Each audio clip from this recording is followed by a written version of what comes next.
Subhanaka la ilma lana illa ma 'allamtana innaka antal alimul hakim. La haula wala quwata illa billahil aliyyil azim.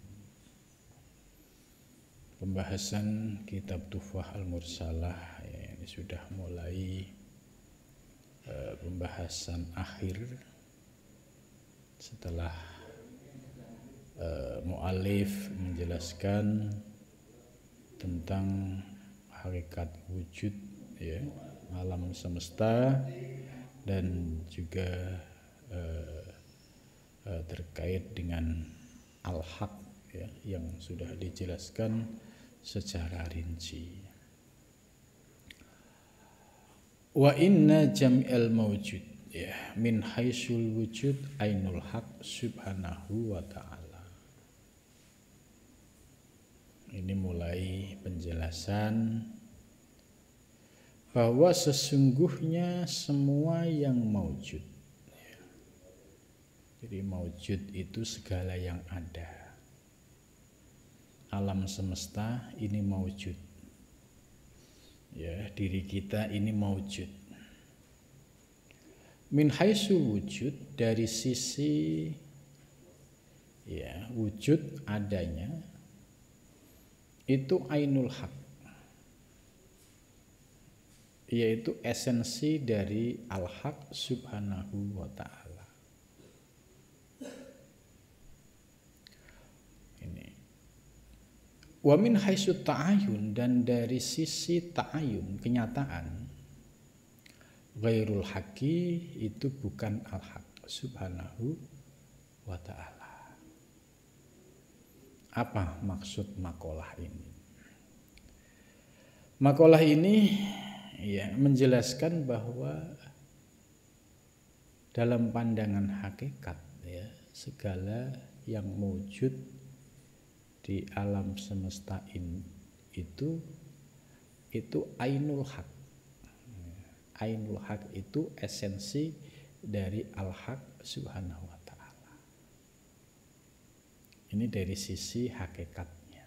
Kemudian wa min haitsu ta'ayun, dan dari sisi kenyataan, yaitu wujud fisiknya, itu ghairul haqi, bukan al-haq. Jadi ada dua perbedaan yang harus dipahami secara proporsional. Maksudnya begini. Ya, alam semesta ya, termasuk diri kita, kalau dikaji dari sisi hakikat, itu ainul haq namanya ya, ainul haq, esensi dari al-haq subhanahu wa ta'ala.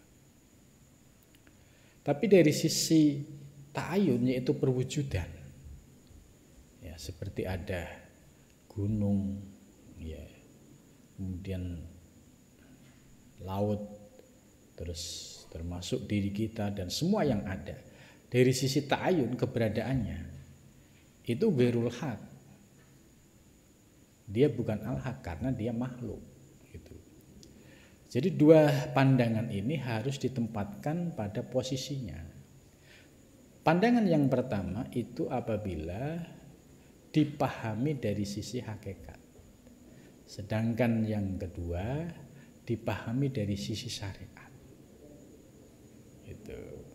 Nah, jadi kalau kita ibaratkan ya, seperti perumpamaan kapas, ini yang paling mendekati paham. Kapas itu sebagai zat awal, berproses menjadi benang, kain, bahkan baju. Nah, baju yang kita pakai itu esensinya adalah kapas gitu. Tapi dari secara lahiriah, syariah, ya ini namanya sudah baju gitu. Ini kan dua pandangan yang berbeda, sehingga tidak boleh untuk dicampur aduk. Jadi pandangan hakikat yaitu ainul haq subhanahu wa ta'ala, sedangkan pandangan ta'yin syariat dia ghairul haq, dia bukan al-haq. Wal ghairiyah i'tibaratun, sedangkan makna ghairiyah yaitu ya, bahwa wujud yang selain Allah itu disebut ghairiyah, itu hanya sebuah ungkapan. Sedangkan wa min haitsul haqiqah fal kul wal haq. Nah, dari sisi hakikat, sekali lagi, bahwa al-kul semuanya wal haq. Jadi harus dipahami bahwa penggunaan kata al-haq dan Allah itu berbeda. Ya, redaksinya dari kemarin sudah dijelaskan bahwa al-haq ini sebagai nama yang digunakan untuk madhar wujudul haq. Itu kayak alam semesta, ya ini menggunakan kata al-haq. Jadi falkul huwa al-haq subhanahu wa ta'ala. Kemudian mu'alif memberikan perumpamaan wa misaluhu, dan bermula perumpamaannya yaitu al-hubab, yaitu embun. Ya, embun itu apa? Zatnya air. Wal mauju, dan buih. Buih itu apa? Zatnya ya air gitu. Wa kaunus salji, dan adanya salju, es. Zatnya apa? Ya air ini. Jadi mu'alif memberikan perumpamaan, ya, wujud dari embun, ya, embun itu kan ketika di pagi hari, ya, kita lihat dedaunan berair, ya, itu namanya embun. Itu air. Kemudian buih, ya, itu juga air. Kemudian es, semuanya juga air secara zatnya. Namun ketika ditanya, ya, soal wujud-wujud tersebut, ya harus disebut menggunakan nama sesuai namanya. Tapi secara hakikat, ya, semua adalah wujud air. Gitu. Ini persis seperti perumpamaan kapas. Kapas yang berproses menjadi benang, benang berproses menjadi kain, kain berproses menjadi baju. Dzatiyahnya adalah ainul wujudnya adalah tetap kapas. Tetapi secara syariat kalau disebut ini apa? Ini ya baju koko. Tidak boleh kemudian dijawab ini apa? Ini kapas. Kok kapas? Ini baju koko. Nah, ini menunjukkan kalau jawabnya tidak proporsional, ya, wong jelas ini baju koko kok disebut kapas. Itu. Nah, ini di sini mu'alif memberikan penegasan, ya, praktek dalam memahami hakikat ini harus proporsional. Ketika memandang dari sisi hakikat, ya, itu adalah ainul haq, tapi ketika dari sisi ta'yin, ya, harus dibahasakan dengan bahasa syariat itu. Fa inna kullahunna, maka sesungguhnya semuanya, jadi semuanya hubab, mauju, salju, ya, min haisul hakikat, dari sisi hakikat itu ainul ma. Jadi tiga hal tadi, embun, buih, salju, itu kalau dari sisi hakikatnya itu ainul ma, esensinya adalah air. Gitu. Wa min haitsu ta'yin, dan dari sisi perwujudan ta'yin, ya ghairul ma, bukan ma, karena sudah punya nama masing-masing tadi. Disebut embun, ya pasti ada alasannya. Disebut buih, ya pasti ada alasannya, dan juga salju itu. Jadi nggak boleh disamaratakan. Disamaratakan itu nyebut salju dengan istilah air, nyebut embun dengan air, nyebut buih dengan air. Gitu. Wa kadzalika dan begitu juga as-sarabu yaitu fata morgana ya. Min haisul haqiqah dari sisi hakikat ainul hawa yaitu esensi dari hawa angin. Jadi fata morgana yang dilihat dari jauh itu kayak seolah-olah itu ya. Wa min haisu ta'yin dan dari sisi kenyataan itu ghairul hawa, dia bukan udara. Wasyarab ya. Dan bukan pula yaitu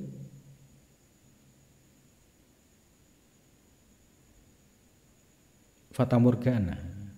Fil haqiqah hawa secara hakikat itu adalah udara dzoharo bisyuratil ma. Dia yang membentuk menjadi sebuah surah dalam bentuk air. Ini perumpamaan ini ya digunakan oleh mu'alif untuk mendekatkan logika kita dalam memahami ilmu hakikat sekaligus prakteknya. Jadi tidak boleh prakteknya campur aduk ya antara aspek hakikat dan aspek ta'yin ya kemudian disebut dengan nama yang sama. Ini yang tidak boleh oleh mu'alif. Maka dalam memahami kitab ini kalau berpegang teguh pada penjelasan mu'alif ya insya Allah tidak akan menimbulkan masalah. Tidak akan terjadi penyimpangan dan juga tidak akan terjadi perilaku yang aneh-aneh gitu. Karena beliau sangat disiplin ya. Hakikat dijelaskan secara detail. Kemudian setelah paham secara detail dikasih tahu bagaimana prakteknya yang tepat. Supaya tidak terjadi pro kontra, tidak terjadi masalah. Ya, kalau prakteknya benar, ya, syariat dan hakikat ini sinergi, ya itu akan menjadi kesempurnaan. Gitu. Jadi sekali lagi mu'alif ya memberikan penjelasan yang sangat jelas gitu. Harapannya supaya tidak ada lagi yang memahami ilmu ini secara ya tidak benar itu. Nah, setelah itu mu'alif menjelaskan dalil-dalilnya. Jadi apa yang disampaikan dalam penjelasan di atas ya. Waddalail ad-dallati ala wahdatil wujud kasyiratun. Jadi dalil-dalil yang digunakan untuk memperkuat ya, ajaran-ajaran di atas itu banyak sekali.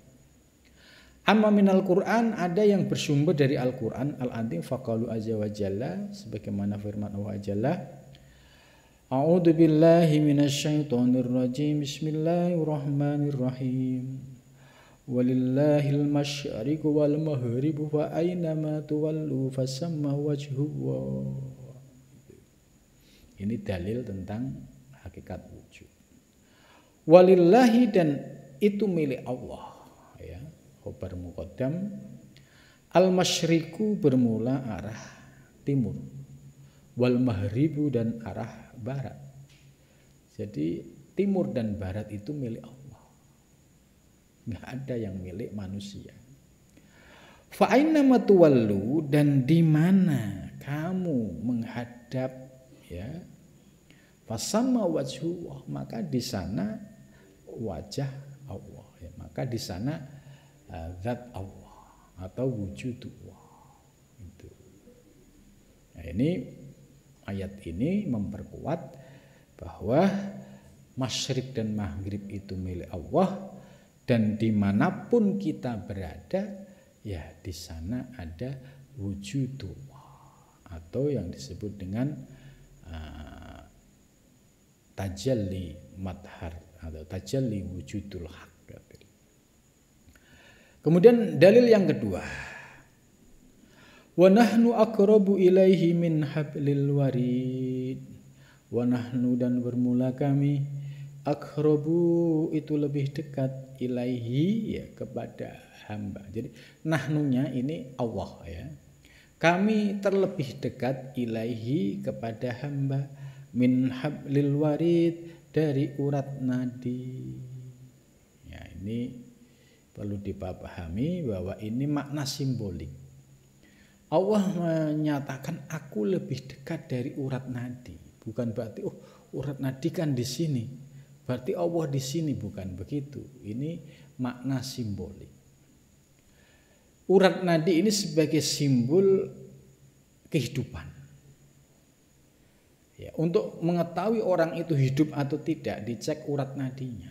Kalau urat nadinya masih bergerak, itu berarti masih ada ruh, masih ada nyawa. Artinya bahwa Allah ya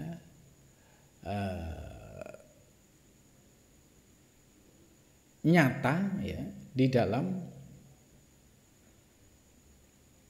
wujud kehidupan itu. Maka disimbolkan dengan aku terlebih dekat dari urat nadi. Karena ya urat nadi ini bisa hidup karena ada ruh, dan ruh itu min amri Rabbi. Itu. Ya, pernah ya saya diskusi ya soal ini, ada orang yang tidak paham, kemudian dia bertanya, berarti Allah ini tempatnya nggak jauh, dia ada di sekitar urat nadi kita. Nah, saya jelaskan itu bukan dipahami secara tekstual seperti itu. Ini memiliki penjelasan secara maknawi. Disebut maknawi bahwa urat nadi itu bisa aktif hidup karena ada ruh, dan ruh itu min amri Rabbi. Berarti kalau dia ada urat nadinya masih bergerak, ya berarti di situ ada ruh, dan ruh itu min amri Rabbi. Ini hanya makna simbolik. Begitu dekatnya Allah dengan hamba. Kemudian ayat yang ketiga dijelaskan wa huwa ma'akum aina ma kuntum, bahwa dan bermula Allah ma'akum sertamu aina ma kuntum di mana kamu berada. Allah besertamu dimanapun. Iya, kalau orang yang sudah paham ilmu hakikat, iya. Lah kok bisa? Nah, dimanapun kita hidup, kita bernapas, ya di situ ya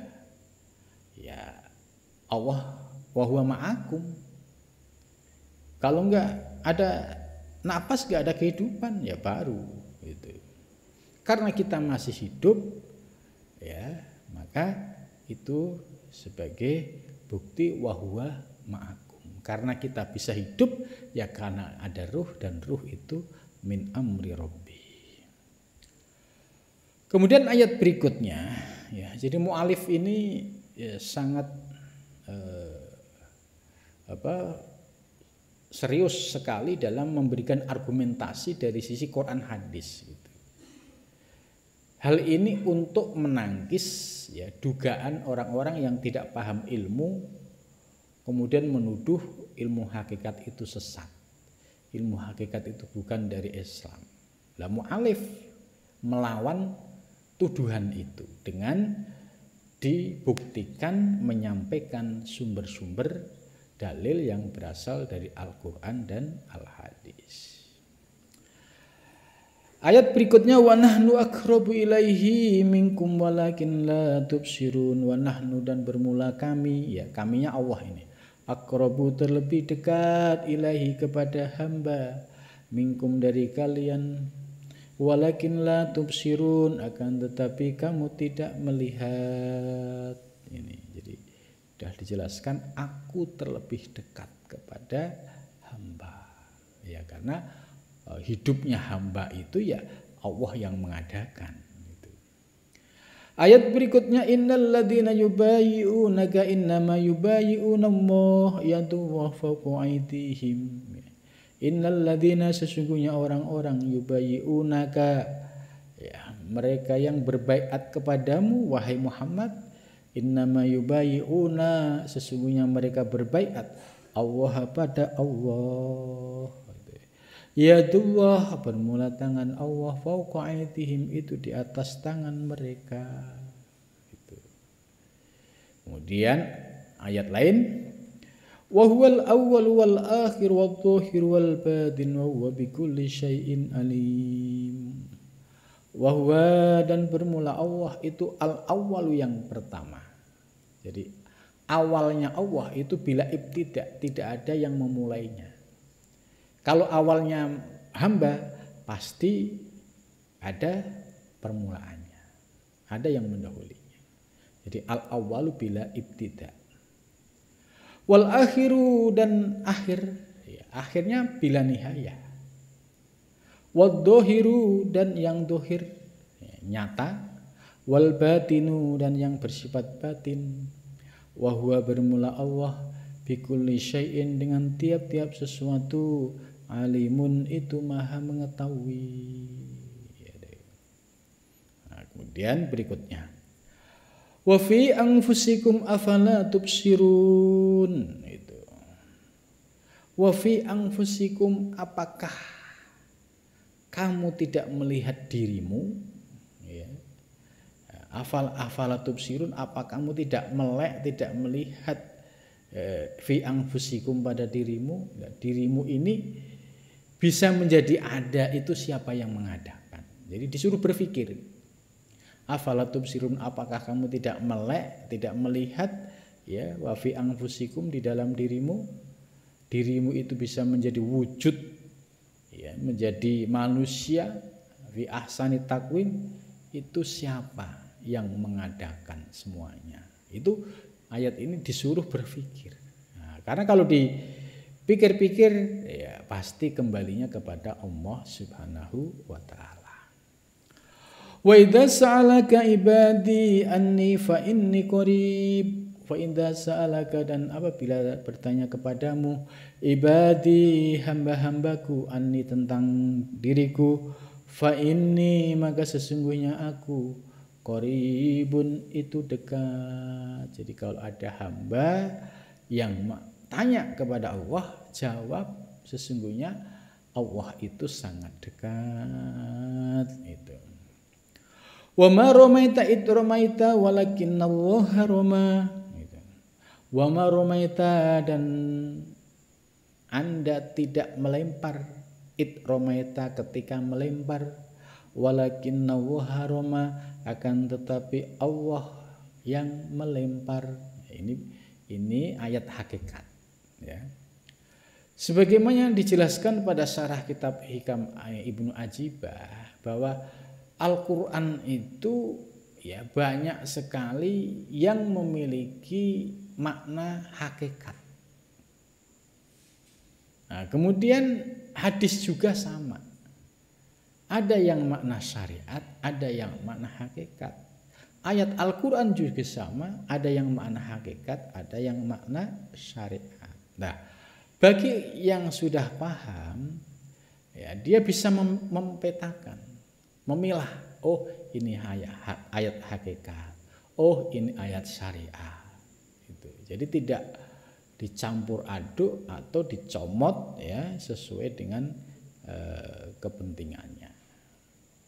Seperti ayat wa ma ramaita id ramaita. Ini kalau dilacak asbabun nuzulnya, ini kan ketika umat Islam ya, perang kemudian diberikan kemenangan ya, terus diingatkan oleh ayat ini bahwa kemenanganmu ya, itu bukan karena dirimu tapi karena Allah gitu ya, wa ma ramaita id ramaita walakinnallaha rama. Supaya apa? Supaya para sahabat tidak muncul ujub. Ujub itu wah ini perang kemarin karena kehebatanmu, karena kehebatanku itu. Jadi di zaman Rasulullah SAW ya para sahabat ini dalam belajar ilmu hakikat langsung dibimbing oleh Nabi dan langsung diturunkan ayat-ayat hakikat itu. Jadi ketika perang menang ya ini kan biasanya muncul ya ujub tuh muncul pasti ada. Ini gara-gara kehebatan kamu, strategi kamu. ditegur oleh ayat ini. Ketika kamu perang, sesungguhnya yang melempar itu bukan kamu, tapi hakikatnya adalah Allah Subhanahu wa taala. Sehingga para sahabat ya tetap bersikap rendah hati, yang memberikan kemenangan dalam perang adalah Allah Subhanahu wa taala. Itu. Wa kana wa bikulli syai'in muhita. Wa kana, dan ada siapa Allah bikulli syai'in, dengan segala sesuatu, muhiton itu meliputi. Jadi Allah ya meliputi segala sesuatu yang ada di alam semesta. Ya, sebab ya adanya wujud alam semesta ini yang mengadakan Allah Subhanahu wa taala. Kemudian selain dalil Al-Qur'an ada juga ya hadis Nabi ya. Nabi ini pernah mengutip yaitu kalimatnya Labid ya. Ala kullu syai'in ma khalawwahu batilun wa kullu na'imin la mahalata zailun. Gitu. Ingatlah, setiap sesuatu selain Allah adalah batal. Gitu. Jadi sesuatu selain Allah di alam semesta ini ya tidak ada. Wa kullu na'imin, dan setiap kenikmatan ya la mahalata zailun, ya pasti akan sirna. Gitu. Maksudnya kenikmatan duniawi. Kemudian hadis yang berikutnya, faqauluhu sallallahu alaihi wasallam, inna ahadakum, sesungguhnya seseorang dari kalian, idza qoma ila sholati, apabila dia ingin melaksanakan sholat, fa innama yunaji, sesungguhnya dia sedang bermunajat rabbahu pada Tuhannya, fa inna rabbahu, maka sesungguhnya Tuhannya, wa bainahu, dan dirinya, wa bainal kiblati, dan antara kiblat. Wa qauluhu sallallahu alaihi wasallam khalian anillah. Itu. Wa qauluhu sallallahu alaihi wasallam hakian anillah ya. Hakian ini diriwayatkan anillah, ini berarti hadis qudsi ya. Hadis qudsi yang berbunyi la yazalu abdi yataqarrabu ilayya bin nawafil ya. La yazalu, senantiasa siapa abdi hambaku, yataqarrabu, mendekatkan diri ilayya kepadaku, bin nawafil, dengan melaksanakan yang sunnah-sunnah. Nah, ini hadis ini ya ada pendahulunya ya. Nah, pendahulunya bunyinya begini, la yataqarrabul amdu ilayya bimisli adai maftaratu. Seorang hambaku tidak bisa mendekatkan diri padaku hanya menjalankan yang aku fardukan. Ini hadis qudsi. Jadi tidak bisa seorang hamba yang ingin mendekatkan diri kepada Allah hanya mengandalkan apa yang aku fardukan. Baru disambung hadis ini. Nah, ini kalau lihat utuhnya, baru seorang hamba senantiasa dapat mendekatkan diri kepadaku, yaitu bin nawafil, dengan melaksanakan yang sunnah-sunnah. Itu. Jadi seorang salik ya ibadahnya sudah komplit. Yang wajib iya, yang sunnah iya. Hatta uhibbahu, hingga aku mencintainya. Gitu. Sampai Allah itu jatuh cinta kepada hamba tersebut. Fa idza ahbabtuhu, maka ketika aku mencintainya, fakuntu sam'ahu alladzi yasma'u bih, maka aku menjadi pendengarannya yang mendengarkan dengan dia. Itu. Jadi pendengaran seorang hamba yang dicintai oleh Allah itu sudah menggunakan pendengaran Allah. Artinya tidak terbatas oleh ruang dan waktu. Nah, ini kalau orang yang dicintai oleh Allah punya fasilitas ini, pendengarannya tak terbatas oleh ruang dan waktu. Ini kan melampaui teknologi modern ya. Wa basarul ladzi yubshiru bih, dan pandangannya yang dia memandang dengannya. Jadi pandangannya, mata yang buat memandang itu ya juga sama, tak terbatas ruang dan waktu. Artinya ya, beliau memiliki pandangan mata batin yang menembus batas. Maka orang-orang yang dicintai oleh Allah ini ya, memiliki fasilitas pendengarannya yang sudah melampaui batas ruang dan waktu, begitu juga pandangan matanya. Tidak menggunakan pandangan mata lahir, tapi pandangan batin yang menembus batas. Wa yadahu alladhi yubtisu biha, dan tangannya yang menggenggam dengannya. Wa rijlahu alladhi yamshi biha, dan kakinya yang dia berjalan dengannya.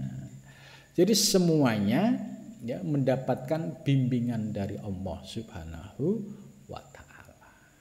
Ya, penglihatannya, pendengarannya, tangannya, gerakan kakinya semua ya mendapatkan bimbingan dari Allah Subhanahu wa taala. Ini hadis qudsi ya. Jadi kalau kita bertemu orang-orang yang memiliki fasilitas ini, berarti mereka adalah orang-orang yang dicintai oleh Allah. Karena redaksinya fa idza ahbabtuhu, ya, ketika aku mencintai dia, hamba yang rajin nawafil, sholat sunnah ya, dan juga yang faraid, itu ciri-cirinya itu.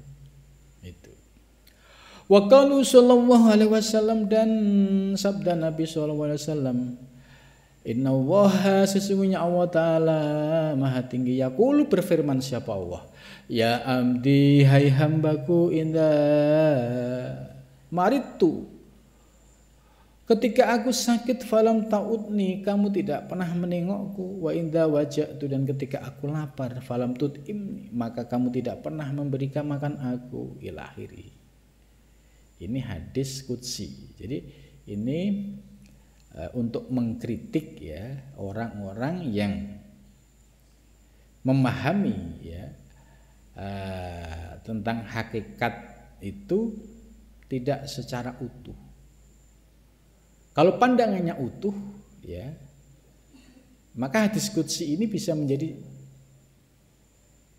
pedoman bahwa tajalli, kenyataan Allah dalam bentuk alam semesta, termasuk ketika ada seorang sakit ya. Wa idza maratu falam ta'udni, yang sakit itu sesungguhnya ya hamba, bukan Allah. Cuma hamba ini kan sebagai makhluknya Allah. Tapi kenapa kamu tidak menengokku? Jadi hakikatnya kalau kita menengok orang sakit ya, kalau dari sisi hakikatnya ya dia sakit ya semua dari Allah Subhanahu wa taala. Lah, maksud ayat ini ya supaya kita memiliki kepedulian. Ya, memiliki kepedulian dalam melihat objek. Ya, sekalipun ya dia itu sakit, tapi sesungguhnya yang memberikan sakit adalah Allah. Maka kepedulian kita, sensitivitas kita yaitu bergerak untuk menengoknya. Itu jangan melihat yang sifatnya itu yang enak-enak saja gitu. Tapi tajalli dalam bentuk orang sakit juga bagi Allah sangat nyata.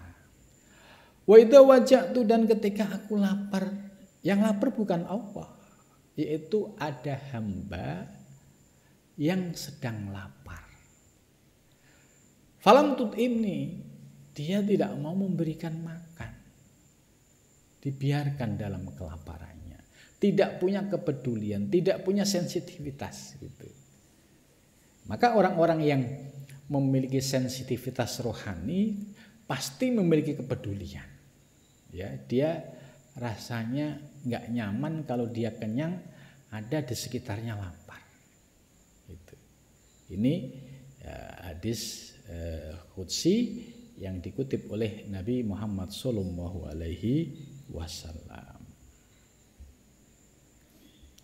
Kemudian satu lagi, ya,